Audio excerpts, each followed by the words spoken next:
Dio creò l'uomo a sua immagine, a immagine di Dio lo creò, maschio e femmina li creò.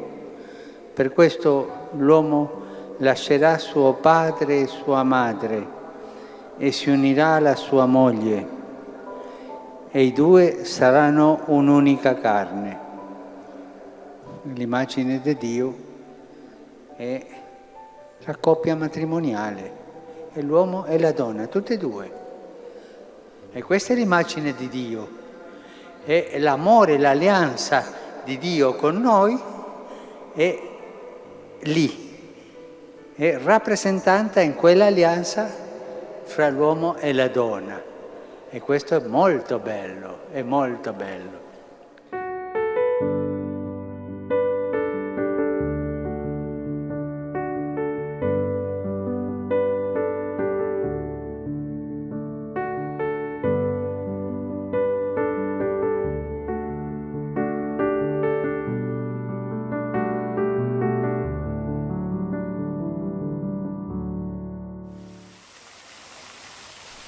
Lelia and Ulisse Amendolagine were declared servants of God on June the 18th, 2004 at the Vicariate of Rome. Cardinal Camillo Ruini presided over the opening session for the cause of the Beatification and Canonization of Lelia and Ulisse. 7 years later, the ordinary district of the Vicariate closed the diocesan phase of the cause. Why have they been declared servants of God? Lelia and Ulisse lived a normal life, had a normal family, and were active members of their parish. We could therefore legitimately ask ourselves why they became servants of God. The answer lies in the fact that they lived out life's ordinary moments in an extraordinary way, from their family routine to their civil duty, recognizing it all as part of God's loving plan for them, their role as parents, their relationship as a couple, their work. All were part of God's great work of love. Everything was transfigured, and in this way, they transmitted their faith to their children. One could say that their holiness consisted of a life in which the face of Jesus was contemplated in the mundanity of daily life. Ulisse Amendolagine was born in Salerno, Italy, in 1893. Due to his father's job, however, his family often moved from one place to another within Italy, until they finally settled down in Rome. Here he attended the Faculty of Law, graduating in 1917. He then took up work with the Ministry of the Interior, holding various positions over the course of his employment. Lelia Cosidente was born instead in Potenza in 1893. She also, like her future husband, moved to Rome with her family. She obtained a teaching license, taught for 1 year in a primary school, and then worked as a librarian for 10 years until she got married.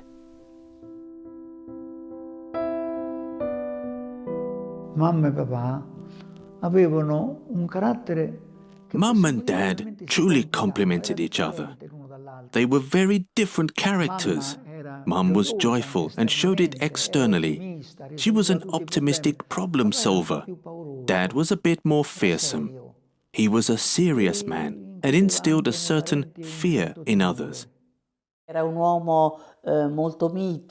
He was a very mild-mannered man, but had a well-defined character, and he knew what he wanted. He had a particular characteristic that he expressed only rarely: irony. It was a subtle irony, sometimes even biting, that no one ever expected from him. My mom, on the other hand, was a completely different person. She smiled a lot and was always ready to meet people. Nearly everyone trusted her, and she was able to keep secrets very well. She was a confidant to everyone. Yet she was a modern woman for the time, because she had worked in the magisterial library in Rome until she got married. What held these two different characters together was the faith. Faith nourished my parents' love, their love for each other, for the children, and for everyone else around them.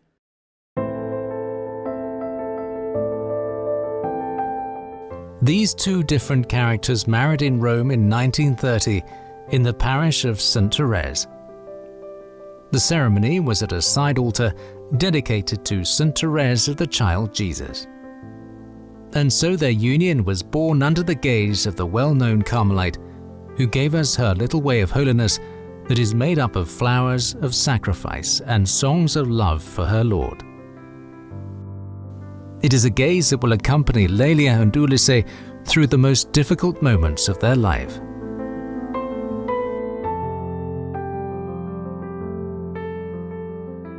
Their 5 children were born in the first 7 years of marriage: Leonardo, Giuseppe, Roberto, Francesco, and Teresa. The children's names all have a certain significance. The first 2 are named after their grandparents, though their patron saints are also considered powerful intercessors. Teresa, the last, was born through the intercession of Saint Teresa of the Child Jesus, and is therefore placed under her protection. Francesco was named after Saint Francis of Paola and is entrusted to this saint, just as the rest are all entrusted to their own patron saints.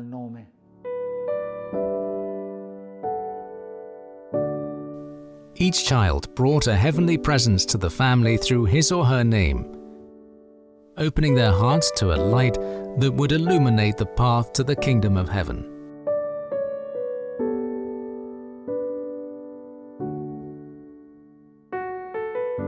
Ulisse financially supported the large family with his office work, and Lelia sanctified her life by dedicating it to those given to their care. She lived out motherhood by joyfully accepting this mission as one entrusted to her directly by God.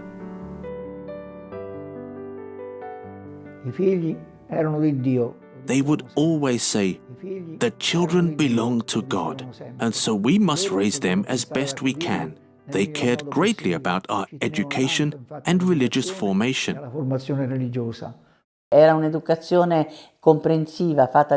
We received a comprehensive education, built on the principles of understanding and explanations. It wasn't that we had to simply obey, but everything was also reasoned out. If us children were asked to do something and we refused or rebelled, our parents would discuss it with us and explain it to us.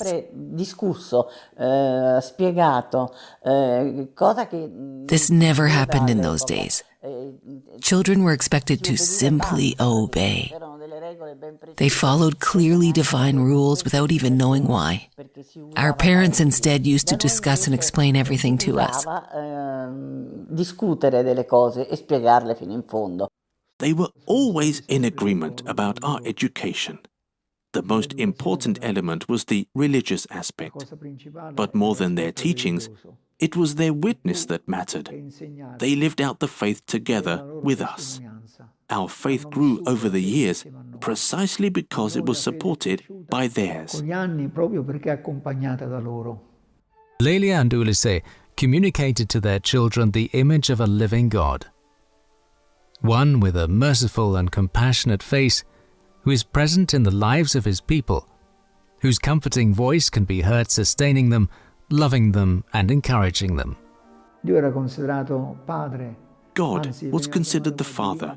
In fact, we called him Divine Providence. They confidently abandoned everything into the hand of Divine Providence, that is, the hand of God. It was God who was with us and helped us at all times. There was a great trust in the Lord, who was always present.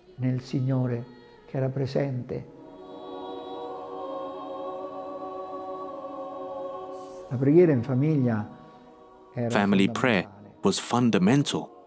It was important to both of them that we never tired of prayer. In fact, we never prayed long prayers. Even when Dad would take us to visit the Blessed Sacrament, it was always just a short visit. They generally kept a sense of brevity in their prayer life. They did not want prayer to become a tiring experience for us. Rather, they wanted it to be an enjoyable moment. The presence of God was constantly visible to the eyes of the children, thanks to their parents' recognition that all is great and is given by the Lord and His most blessed Mother.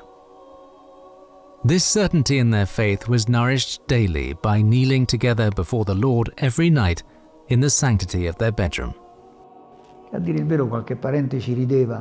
Some of our relatives would laugh about it, saying that before going to bed, they would pray instead of acting as husband and wife. To our relatives, it was a funny story, but in reality, there were two kneelers at the foot of the bed, where they certainly prayed. It was their moment of intimacy with the Lord. It was from this common source that Ulisse drew his inspiration for the meditations on Bible stories that he gave his children on Sundays. Lelia, with her hands-on approach, instead prepared the little altars in the center of the house on the various liturgical feasts. Gathered around these, she would lead the whole family in communal acts of worship.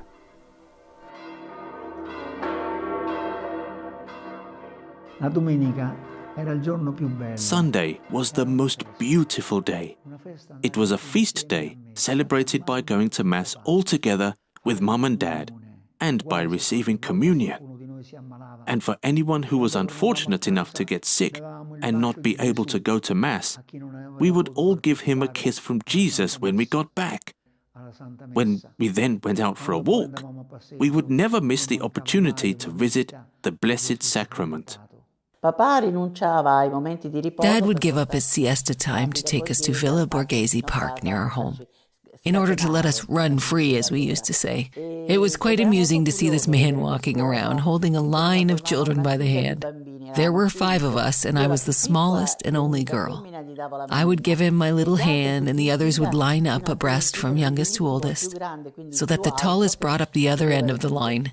When we arrived at the park gate, as soon as we took the first step inside, Dad would say, "Break the line," as if we were little soldiers. We would run and jump around and get up to all sorts. He let us get on with it, smiling the whole time.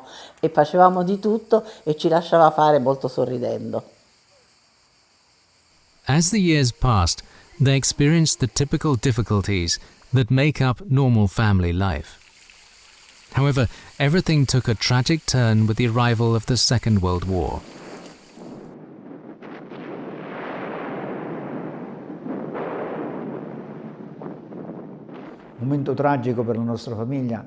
The war was a tragic time for our family, particularly the 2 bombings of Rome. I remember that we were in a shelter, which was nothing but the doorman's house. We were all gathered around Mum, who was shouting the Hail Mary so we wouldn't hear the bombs. We would respond in kind, shouting and quivering with fear. Dad was on the blacklist, sought by the Germans and the fascists who wanted to take him away. But priest friends from the Vatican hid him in the Roman seminary as a librarian, along with many other well-known and important people.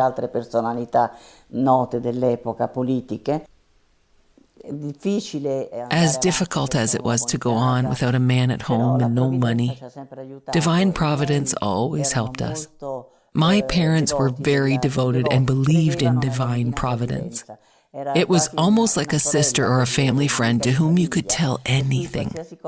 I must say that divine providence, like a good family friend or neighbor, always helped us.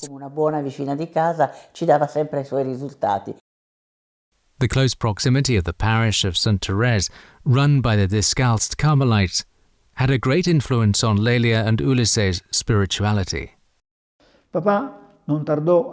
Dad enrolled in the secular order of Discalced Carmelites, and Mum was in the confraternity of the Scapula of Carmel.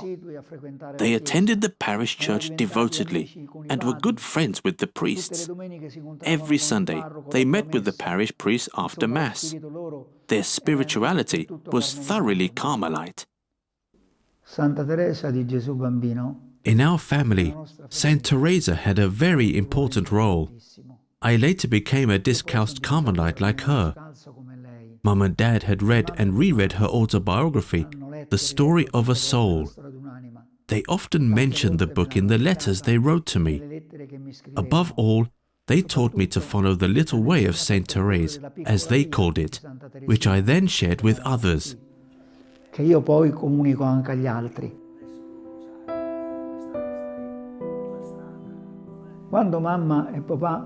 When Mum and Dad were convinced that I was serious about wanting to be a friar, they were very happy. They had always wanted to have a son who was a priest. They always quoted the words of Saint John Bosco's mother, who said, "The greatest grace God could give to a family is to have a son who is a priest."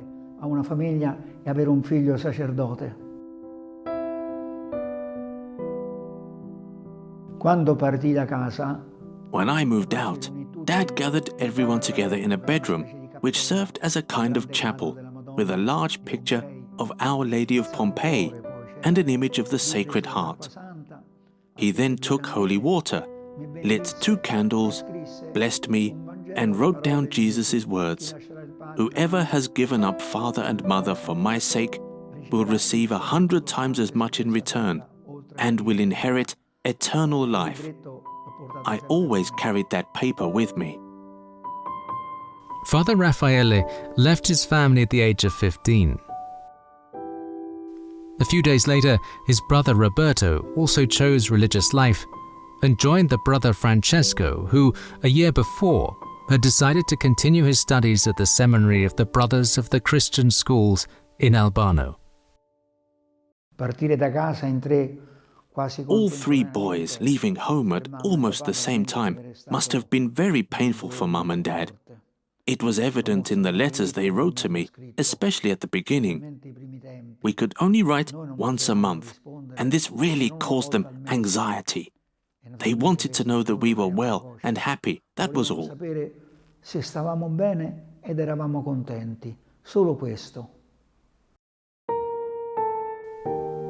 In one of her first letters, Lelia commented on these sudden separations that came so close together.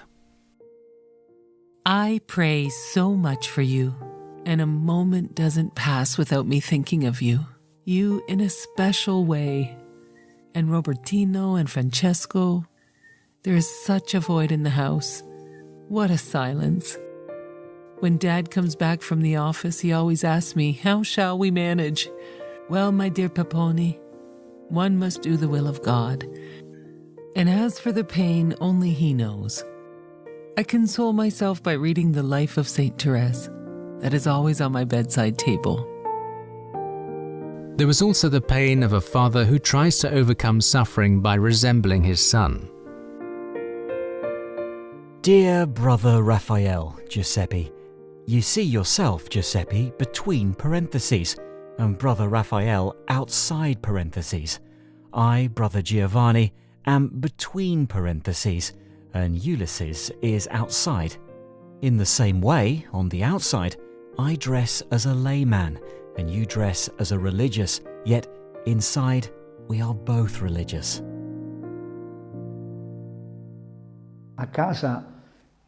At home, we always spoke of priests with much veneration. The priests, the bishops, the Pope belonged to that which touched us to our core. This influenced us greatly. The priest was seen as someone truly important. I therefore didn't expect a vocation to the priesthood for myself. Honestly, I didn't expect it. And then, almost miraculously, it came about. It was a particular incident that manifested the desire in me to become a priest.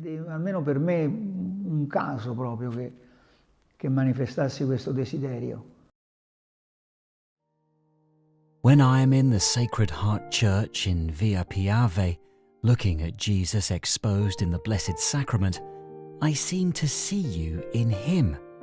And so also when you pray in front of the tabernacle, think of seeing me, all of us in union with you, in the sacramental Jesus. In speaking to each other in Jesus and through Jesus, we will not be distant from each other anymore.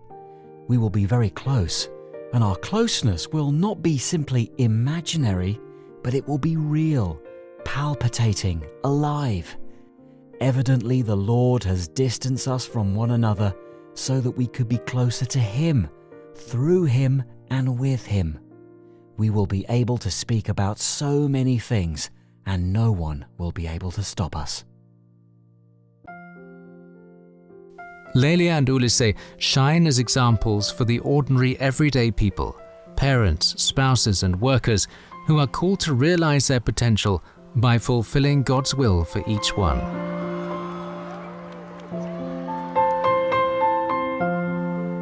The Amendolagine couple live in continuous reference to God through small and repeated acts of adoration inserted into their daily routine, which nourish and sustain them in their exertions.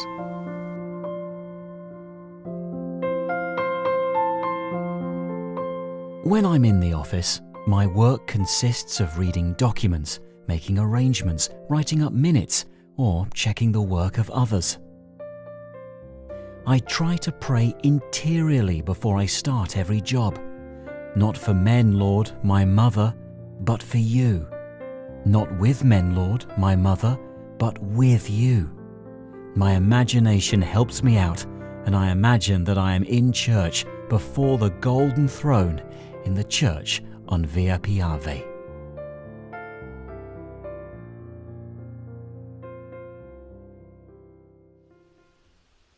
The year 1950 marks the beginning of Lelia's own Calvary. Intense abdominal pains force her to remain in bed. In March that year, Lelia was urgently hospitalized and underwent surgery. The cause of her illness was a malignant tumor. When I was told that Mum had cancer over the phone, I was so bewildered that I could say nothing else. Mother's illness was a very hard and difficult experience for us children, as well as for her. She faced it with great courage, though. She was very sad to be separated from us because she left 5 children, ranging in age from 12 to 18.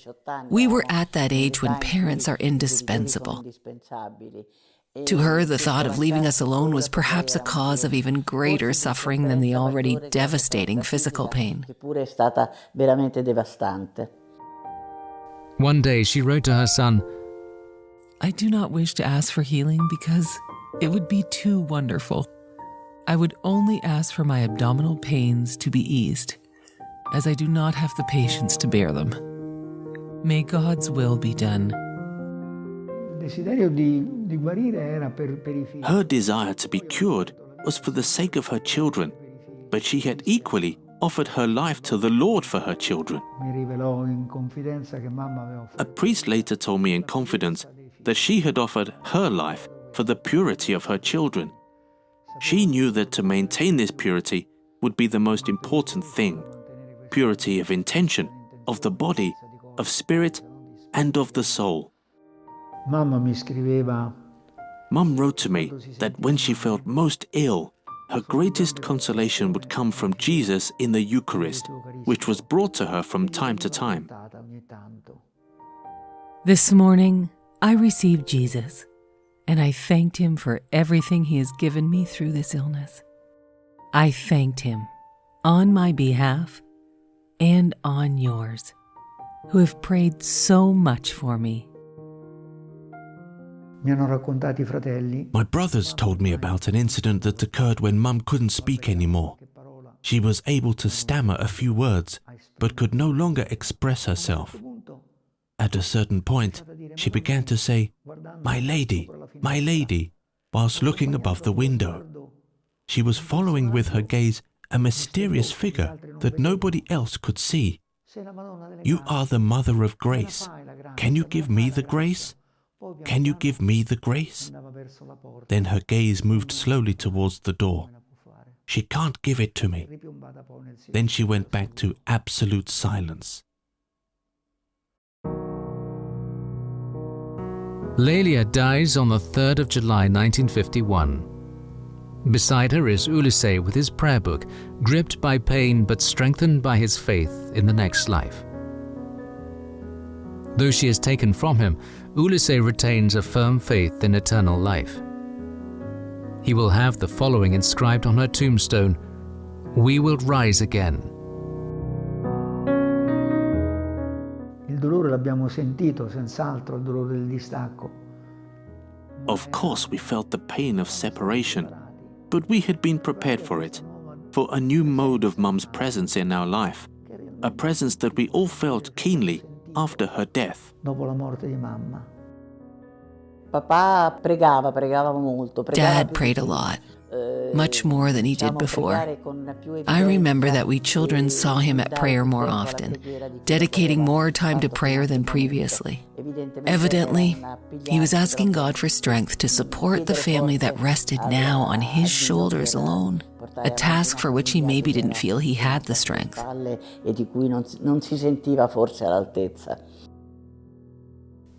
5 years after the death of Lelia, Ulisse is struck by a partial paralysis on the right side of his body. He will never completely recover. Yet there is never a word of rebellion or of complaint or of non-acceptance of all that comes from the will of God. If anything, he rebukes his own limits, shortcomings and misery, constantly invoking divine help. He writes to his son, saying, To get up, to rise again at God's command. The humiliation of the Christian soul through denial, suffering and death would not be comprehensible if it were not followed by the glory of the resurrection. It was the 30th of May, 1969. I was in Caprarola, and I got a call saying that Dad had suddenly worsened. I ran home, and I could see that he was breathing poorly. I asked him, "Dad, how are you feeling?" He replied, "A little bit better." I left him for a moment, and that was the moment Dad died. Looking at him, I said, "The death of a righteous man." Those were the only words I expressed. Così mi espressi solamente.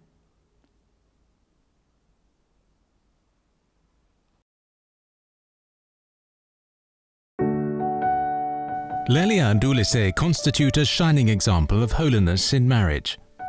Two spouses who transformed marital life into the continuous presence of God's love. A love which was poured out through their concrete daily actions and gestures. A love which was experienced in the attention and affection shown within the family.